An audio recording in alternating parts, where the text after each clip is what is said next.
İlahi, sənə and verirəm müqəddəs məkanlara, sənə and verirəm Məkkiyə, Mədiniyə, sənə and verirəm yerin göyün mələklərinə. İlahi, bu əllər ki dərgahına uzanıb, əli boşna ümid qaytarma, amin deyən dilləri lal öldürmə, bağışlamamış bizi bu dünyadan aparma, ömrümüzün axırıncı son saatını ömrümüzün ən mübarək saatı qərar ver. İmam Hüseyin əleyhissalamı son anımızda başımızın üstündə hazır elə, tezliklə Kərbəlanın ziyarətin bütün arzusunda olanlara bizə nəsib elə, qiyamətdə İmam Hüseynin şəfaətindən bizi binəsib eləmə.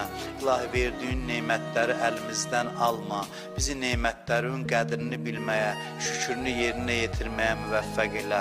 Kimlər ki bizdən dua istəyiblər, iltiması dua deyiblər, xahiş ediblər ki onları da dua eləyək. O insanların da hamısının hacətlərini rəva elə.